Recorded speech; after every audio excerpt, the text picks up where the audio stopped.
रयतेचे राजे छत्रपती शिवराय क्रांतिसूर्य महात्मा ज्योतिराव फुले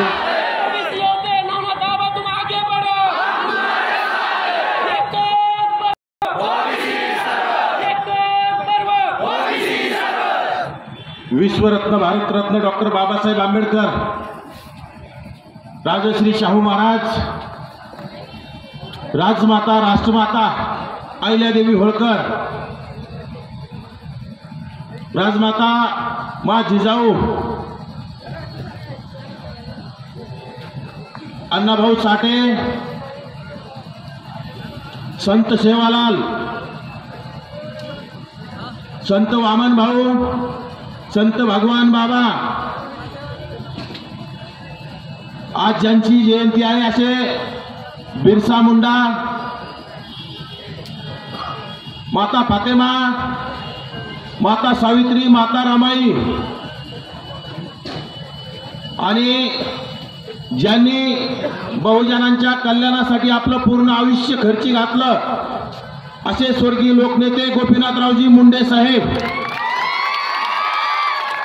व तसेच ज्या ज्या महापुरुषांनी, महामानवांनी आणि मातांनी आपल्या ओबीसी बहुजनांच्या कल्याणासाठी आपलं संपूर्ण आयुष्य खर्ची घातलं, या सर्वच महापुरुषांना, महामानवांना आणि मातांना माझं त्रिवार अभिवादन आणि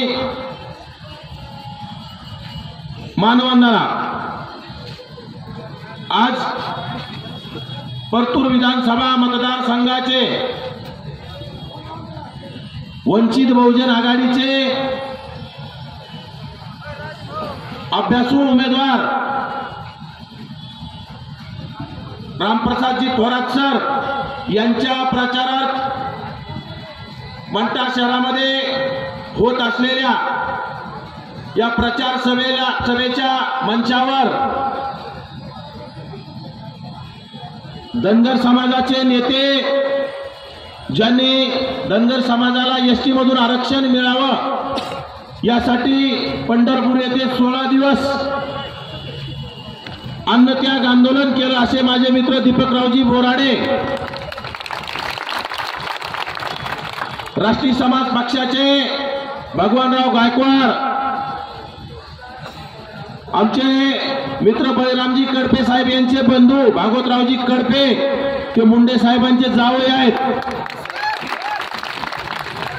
एकनाथजी टोपे पंचायत समिती सदस्य परचूर आणि आमचे ज्येष्ठ नेते चोखानाना सौंदर्य, माझे बंधू महादेवरावजी वाघमारे फुलवाडीचे सरपंच, दुसरे बंधू रोहनजी वाघमारे, डॉक्टर त्रिभुवन, सुभाषजी जाधव, रवी भडंगे, कल्याणराव जाधव, राजेंद्र वांजुळे सरपंच, अविनाशजी राठोड सरपंच हस्तूर तांडा, निवास भैया आडे, राजेश भैया आडे सरपंच ढोकमाळ आणि पाथरीहून आलेले वंचित बहुजन आघाडीचे उमेदवार इंजिनियर सुरेशजी फड, त्यांचे सहकारी मनोहरजी वाहुळे आणि गेल्या अनेक दशकांपासून ज्यांनी आदरणीय बाळासाहेबांसाठी काम केलंय असे आमचे मित्र मनोहरजी खरात उर्फ पीसी खरात व तसेच विचार मंचावरील श्रेष्ठ उन्हात तानात किंवा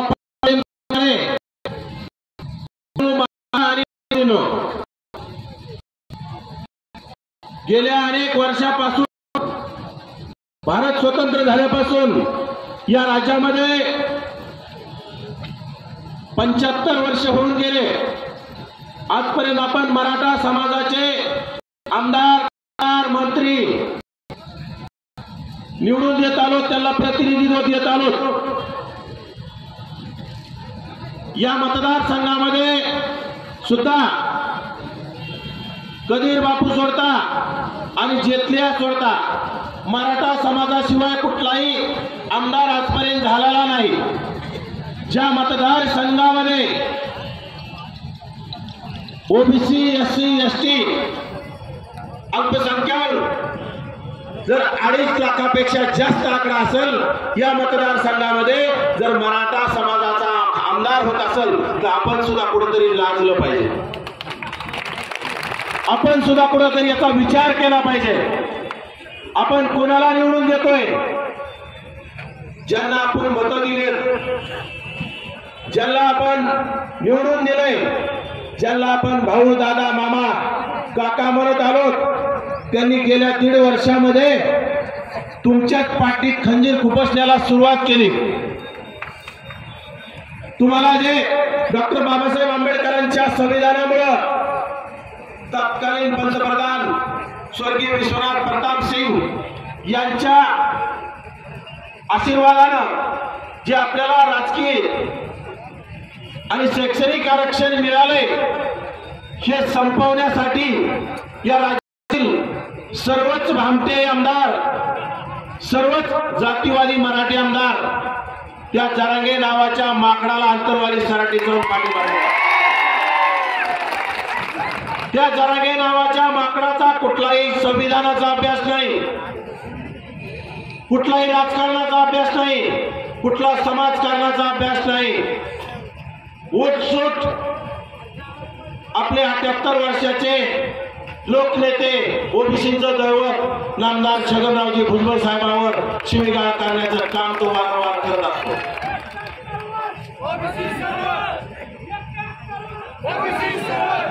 ज्या माणसामुळं मराठा समाजाचं वाटोळं झालं,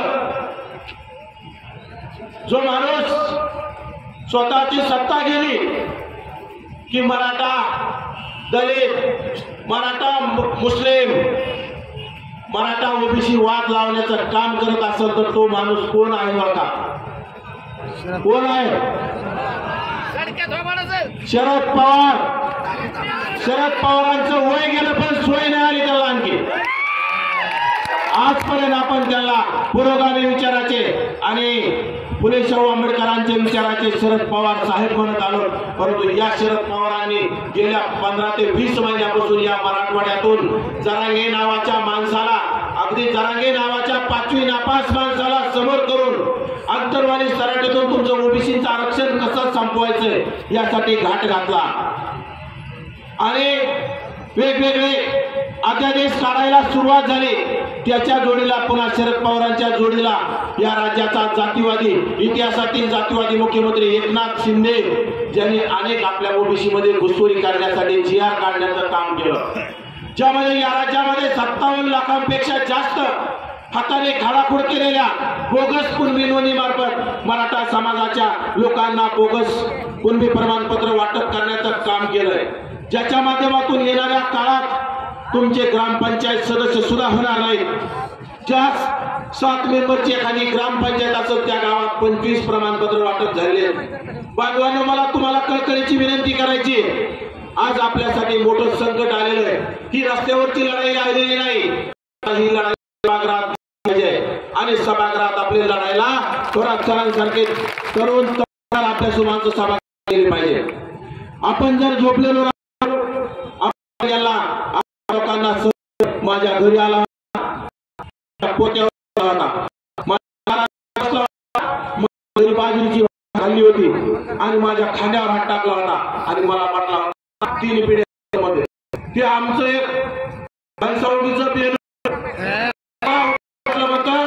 खांद्यावर हात टाकतं 3 पिढी समज. अरे बाबा, तुझा बापच राजकारणात आला, तुझ्या 3 पिढ्या राजकारणात नाही, तुझे काय 3 पिढ्याचे समज असतील. आणि तुमच्या मतदारसंघातला तर अवघडच खेळ.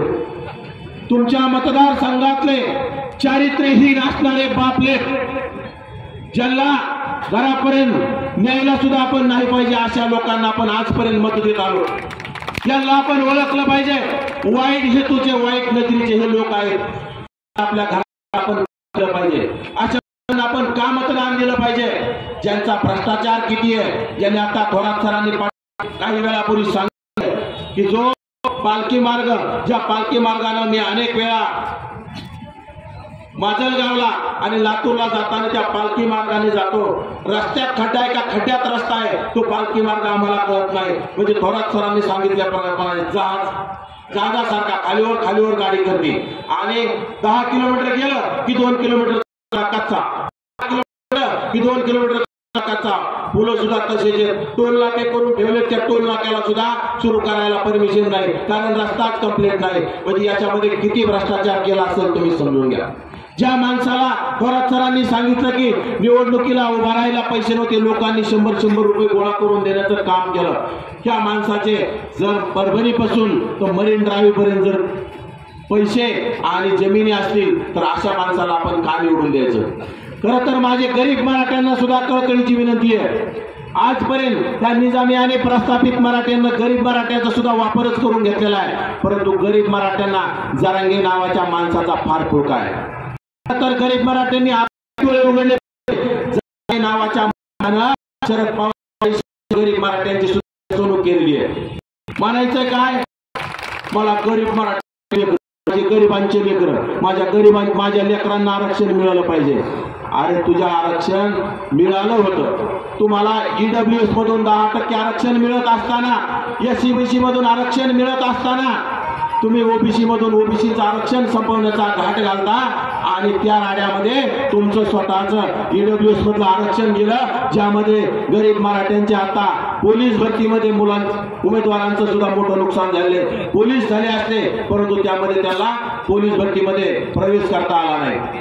त्यामध्ये एमबीबीएस मध्ये आताच कटऑफ तुम्हाला माहित असेल, एमबीबीएस मध्ये ओबीसीच्या उमेदवाराला 638 मार्क लागत होते आणि ईडब्ल्यूएस वाला 617 लागत होता, परंतु जरांगे नावाच्या माकडाच्या नादी लागल्यामुळं त्यांचं ईडब्ल्यूएस गेलं आणि ओबीसी तर भेटणारच नाही.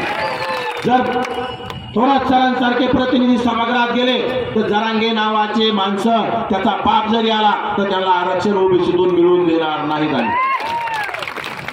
मुळात याला आरक्षणाची गरजच काय, याला आरक्षणाची गरज नसताना कुठेतरी ओबीसीच्या समाज स्थानिक स्वराज्य संस्थेमध्ये प्रतिनिधित्व करायला जात असेल तर त्याला विरोध करण्यासाठी हे केलेलं मोठं षडयंत्र आपण ओळखलं पाहिजे. आपण त्यांच्या शैक्षणिक आणि नोकरीतल्या आरक्षणाला कधी विरोध केला नाही. आपण आजपर्यंत त्याच्या खांद्याला खांदा लावून काम करण्याचं काम केलं, परंतु गरीब मराठ्यांना उचकावून समाजामध्ये दहशत माजवण्याचं काम कोणी केलं असं त्या मोगलीने केलं. बीड जिल्ह्यामध्ये माझ्या माळी समाजाचे जाण्याचं काम केलं, सोनार समाजाचं दुकान जाण्याचं काम केलं. माझ्या नावी समाजाचे माजलगाव तालुक्यात गंगापत्ता या गावामध्ये दुकानं फोडण्याचं, दुकानं जाळण्याचं काम केलं. याचा बदला आपल्याला घ्यावा लागेल की नाही, बदला ध्यानात आहे का नाही. ती आग तुमच्या डोळ्यामध्ये असली पाहिजे, तुमची ती आग तुमच्या हृदयामध्ये असली पाहिजे आणि आपल्या येत्या 20 तारखेला आपण तो बदला घेण्यासाठी आपल्याला मोठी संधी आलेली आहे. बांधवांनो, गेल्या लोकसभेला नुकत्याच झालेल्या लोकसभेमध्ये ठरवून पाडण्याचं काम या जरांगे नावाच्या छपरी माणसानं आपल्या नेत्यांना ठरवून पाडलं. याचा आपण बदला घेतला पाहिजे. ज्या लोकनेते स्वर्गीय गोपीनाथरावजी मुंडे साहेबांना या राज्यामध्ये मराठा समाजाचे अनेक तरुण हाताला धरून ज्याला आमदार केलं, ज्याला खासदार केलं, ज्याला मंत्री केलं, मुख्यमंत्री पदापर्यंत देण्याचं काम केलं, त्यामध्ये तुमचा या मतदारसंघातला बबन तात्या सुद्धा आहे. अशा लोकांनी पंकजाताईच्या विरोधात षडयंत्र करण्याचं काम केलं. बीड जिल्ह्यामध्ये सर्वची सर्व मराठा आमदारांनी, जे भाजपचे असतील किंवा महायुतीचे सुद्धा असतील, या सर्वांनी आदरणीय पंकजाताईला पराभवासाठी पूर्ण काम केलं. तिकडे आपल्या परभणी लोकसभेमध्ये जानकर साहेब पैसे गाड्या फक्त केलं, परंतु साहेबाला मतदान केलं. मनात माझ्या समाजाला समाजाचा लोकसभेला एकमेव उमेदवार इम्तियाज मधून संभाजीनगर ओबीसी चालत खासदार चालत, मग कमीत कमी मुस्लिम तरी करायचं मतदान. ज्या मुस्लिमांनी आणि ज्या दलित बांधवांनी तुम्हाला भरभरून मतदान दिलं इंडिया आघाडीला आणि मराठ्यांना, या राज्यामध्ये ओबीसींना पराभूत करत असताना संविधान डोक्यात आहे असं सांगण्यात आलं आणि माझ्या दलित बांधवांनी भरभरून मराठ्यांच्या खासदारांना मतदान केलं आणि त्या मराठ्यांच्या लोकांनी माझे श्रद्धेय बाळासाहेब आंबेडकर यांना अकोल्यामधून पराभूत करण्याचं काम केलं. त्यांचेच बंधू अमरावतीमधून त्यांना पराभूत करण्याचं केलं.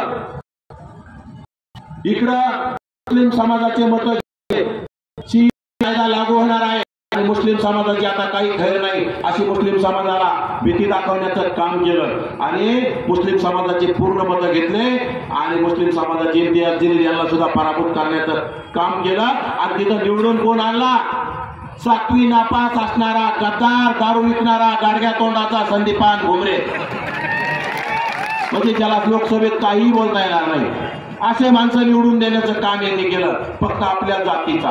म्हणजे तो 3ऱ्या क्रमांकावर असणारा संदीपान भुमरे यांना निवडून देतात असेल तर आपला 1 नंबर आज सर्वेमध्ये 1 नंबर असणारे माझे थोरात सर का निवडून येऊ शकत नाही? खरं तर याची सभा म्हणजे विजयाची सभा असली पाहिजे. मला आत्मविश्वास आहे हे लोक काही भाड्याने आणलेले नाही, हे लोक काही गाड्या देऊन आणलेले नाही, त्या लोकांना काही पाकिट दिलेलं नाही. हे लोक थोरात सरावर प्रेम करणारे आणि थोरात सरांना आमदार करण्याचा निश्चय करून इथं आलेले आणि थोरात सरांचा विजय इथं कोणी आयरा गायरा कोणी येऊ द्या, कोणाचाही बाप येऊ द्या, थोरात सरांचा विजय कोणी रोखू शकत नाही.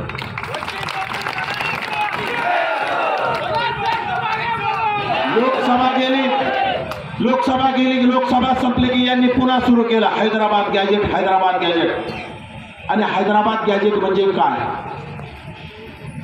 हैदराबादला कशाला गेले होते? निजामाच्या लेकराची संडास धुवायला गेले होते का हैदराबादला?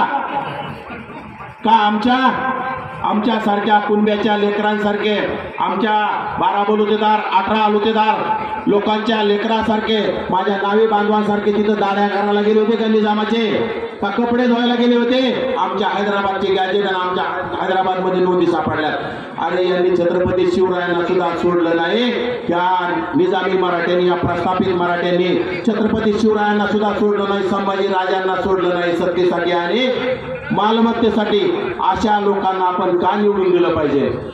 ज्या लोकांनी आजपर्यंत तुम्हाला झुलवत ठेवलं, छोटे छोटे चॉकलेट द्यायचे आणि तुमच्या खांद्यावर हात टाकायचा, तुम्हाला कुठेतरी पंचायत समिती सदस्य करतो, जिल्हा परिषद सदस्य करतो असं तुम्हाला सांगायचं आणि तुम्हाला पराभूत करण्यासाठी पूर्ण षडयंत्र करण्याचं काम केलं. आज तुमच्या मतदारसंघामध्ये सर्व एकत्र आलेले मला माहिती कळाली. मराठा समाजाने कोणा एक जणाला पाठिंबा देण्याचं काम केलंय, परंतु आपल्यामध्ये तर एकच उमेदवार आहे. आपल्या उमेदवाराला आपल्या ओबीसीने जर सर्वांनी जर पाठिंबा दिला तर आपला उमेदवार 2 लाखापेक्षा जास्त मतदान घेईल. आपल्याला त्यांचं मतदान गरजच नाही, त्यांचं मतदान मागण्याची गरज नाही. आणि माझ्या बंजारा समाजाला माझी कळकळीची विनंती आहे. मी नांदेड जिल्ह्यामध्ये काल 3 सभा घेतल्या, माझी रॅली होती आणि नांदेड जिल्ह्यात माझ्या अनेक सभा अनेक उमेदवारांसाठी झाल्या. तिथं आमचे बंधू आमदार तुषार भैया राठोड यांच्या गाडीवर, यांच्या ताफ्यावर दगडफेक काम करण्याचं काम या मराठा लोकांनी केलंय. याचा बदला आपण घेतला पाहिजे का नाही बंजारा बांधवांनो?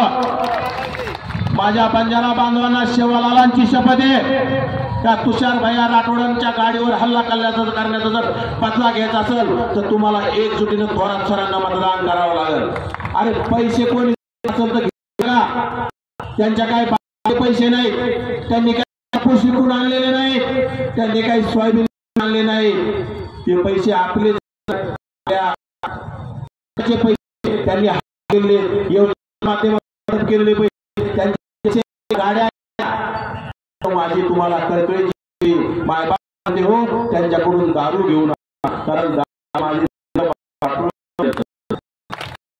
पैसा काय घ्या, थोरात सरांना तसं पाकिट, कारण उमेदवार आहे परंतु आहे. आपला उमेदवार गरीब आहे पण आपला उमेदवार अभ्यासू आहे, आपला उमेदवार गरीब आहे पण सभागृहात तुमचे प्रश्न मांडण्यासाठी सक्षम आहे. अशा सक्षम उमेदवाराला आपण निवडून दिलं पाहिजे का नाही?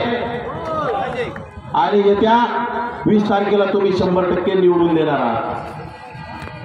जरांगे नावाची झुंडेजाई जर संपायची असेल आणि आरक्षण जर टिकवायचं असेल तर श्रद्धेय बाळासाहेब आंबेडकरांनी सांगितलं या राज्यामध्ये 100 पेक्षा जास्त ओबीसीचे आमदार गेले पाहिजे. त्यासाठी श्रद्धेय बाळासाहेब आंबेडकरांनी वंचित बहुजन आघाडीच्या वतीनं 100 पेक्षा जास्त तिकीट दिलेत.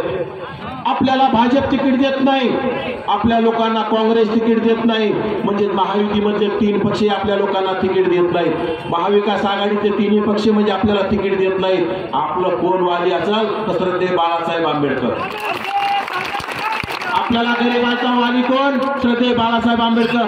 त्यामुळे आपल्याला वंचित बहुजन आघाडी परतूरमध्येच नाही, महाराष्ट्रात आम्ही फिरतो, वंचित बहुजन आघाडीचं वातावरण एकदम नंबर 1 वर आहे. कारण तुमचं आरक्षण धोक्यात असताना ज्या माणसावर रस्त्यावर उतरून तुमचं आरक्षण वाचावं यासाठी रॅली काढली, पदयात्रा काढली, तो माणूस कोण असेल? श्रद्धेय बाळासाहेब आंबेडकर.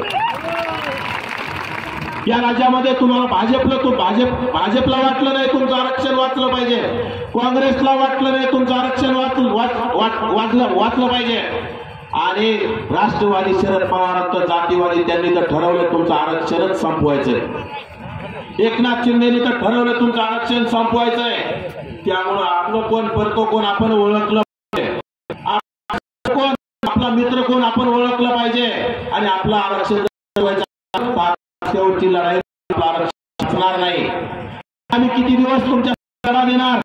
अरे येणाऱ्या जर जातीवादी तर जरांगीच्या विरोधात उपोषण केलं, 11 उपोषण केलं, पण आता आम्ही 25 दिवस जरी उपोषण केलं तरी काढून घ्या. त्यामुळे आम्हाला लावू नका. आणि सुद्धा कंटाळून गेलो, हात जोडतो तुमच्या सर्व ओबीसी बहुजन बांधवाला मी हात जोडतो. आम्ही कंटाळून गेलो तुम्हाला सांगू. तुम्ही जर आता परिवर्तन केलं नाही, आम्ही सुद्धा तुमच्यासाठी उतरणार नाही. आम्हाला संसार आहे, आम्हाला लेकरं बाळ आहे, आम्ही सर्व सोडून या राज्यामध्ये फिरतो. या राज्यामध्ये फिरत असताना आमच्या गाड्यावर हल्ले करण्याचं काम होत आहे. आता नांदेड जिल्ह्यामध्ये प्राध्यापक लक्ष्मण हाके आणि माझ्या गाड्याच्या ताप्यावर दगडफेक मराठा समाजाच्या गावात झाली, परंतु या मराठा समाजाच्या झुंडशाहीला आम्ही भीक घालत नाही. या राज्यामध्ये आम्ही काही बांगड्या घालून फिरत नाहीत, आम्ही काही नेलेल्या आईचं दूध पिलेलं नाही. आम्ही छत्रपती शिवरायांचे मावळे आहोत. आम्ही सुद्धा जशाच तसं उत्तर देण्यासाठी आता येणाऱ्या काळात सज्ज झालं पाहिजे. फक्त आम्हाला तुमची साथ हवी आहे. आणि येणाऱ्या काळात डॉक्टर बाबासाहेब आंबेडकरांचं संविधान वाचवायचं असेल, डॉक्टर बाबासाहेब आंबेडकरांच्या संविधानात दिलेलं आरक्षण वाचवायचं असेल, माझ्या मुस्लिम समाजाला जर 5% आरक्षण घ्यायचं असेल, आणि माझ्या दलित बांधवांसाठी विविध योजना आणायच्या असतील, तर आपल्याला वंचित बहुजन आघाडीचे उमेदवार थोरात सरांना निवडून द्यावं लागतं. माझ्या वाड्या वस्त्यावर तांड्यावर विकास होत नाही. आपल्याला निवडणुकाला आपल्या तांड्यावर हात जोडायला येतात, परंतु आपल्या हातातलं कोयतं जात नाही. आपल्या हातात दिवाळी आली की दिवाळी सुद्धा आपल्याला खाता येत नाही, आपल्याला जावं लागतं ऊसतोडीला. माझा बंजारा समाज, माझा वंजारी समाज जर ऊसतोडीला गेला नाही तर या भामट्यांचे कारखाने बंद पडतील महाराष्ट्रात. परंतु तरी सुद्धा त्यांचा आपण लाख रुपयासाठी आपले लेकरं बाळ सोडून ऊसतोडीला जातो. हे जर आपल्याला येणाऱ्या काळात बंद करायचं असेल, आपला समाज प्रस्थापित करायचा असेल, आपल्या समाजामधील तरुण सुशिक्षित आणि कुठेतरी व्यवसाय उद्योग करण्यासाठी जर पुढे आणायचे असतील, तर आपल्याला आपले आमदार सभागृहात पाठवावे लागतील. माता भगिनींना मला सांगायचंय की मराठा समाजामध्ये एखादं लेकरू जन्माला आलं आणि आपल्या ओबीसी बहुजनामध्ये एखादं लेकरू जन्माला आलं बाळ, तर माझ्या ओबीसी बहुजनांच्या माता भगिनी काय म्हणतात? आपल्यामध्ये पाळणा गायला जातो. माझ्या ओबीसी बहुजन माता भगिनी म्हणतात, माझा रामग पाळणा गाताना त्याला असा आधार देऊन माझा रामग, माझा लक्ष्मण ग, माझा श्रीकृष्ण ग. आणि मराठ्यांच्या माता भगिनी काय म्हणतात? माझा आमदार ग, माझा खासदार ग, माझा जिल्हा बँकेचा अध्यक्ष ग, माझा मुख्यमंत्री ग, माझा बँक बुडव्या ग, माझा कारखाना खाऊन टाकणारा ग.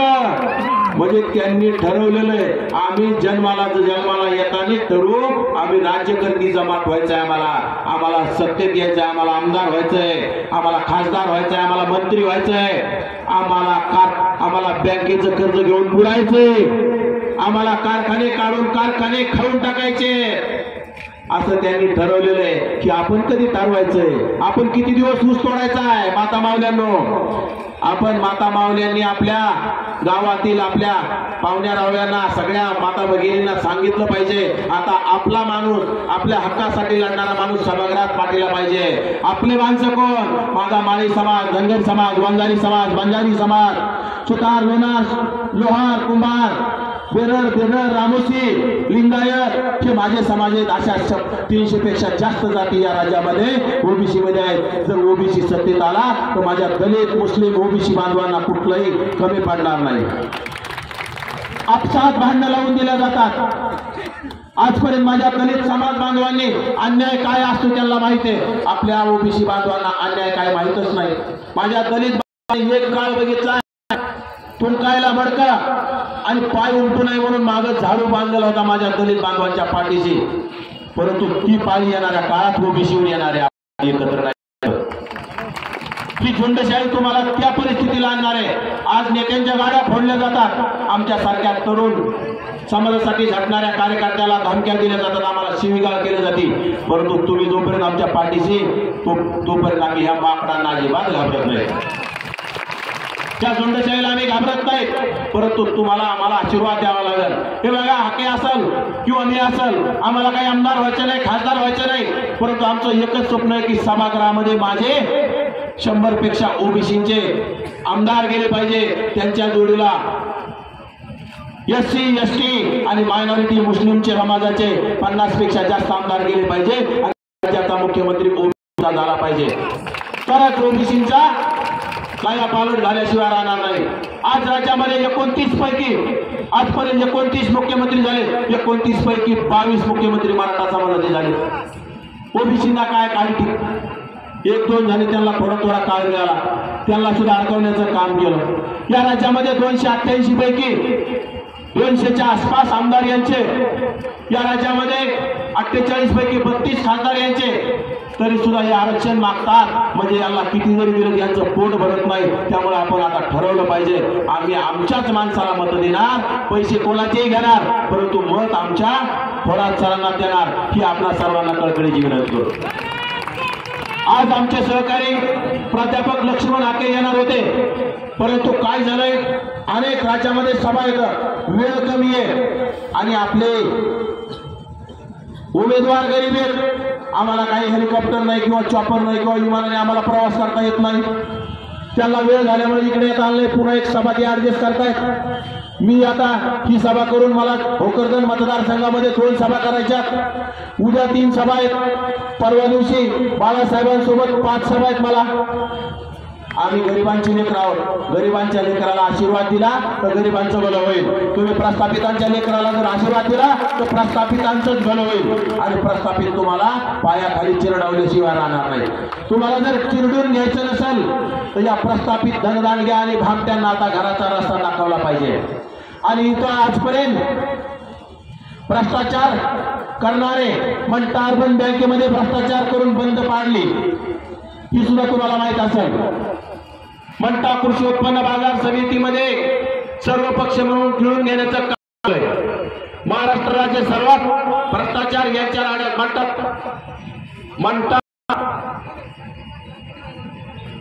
मंट्यात झालं महाराष्ट्रात. आणि यांना जोडीला उमेदवार जे आपल्याला काँग्रेसकडून आजपर्यंत म्हणत होतो आपण, हे उमेदवार मॅनेज उमेदवार आहेत, डमी उमेदवार आहेत.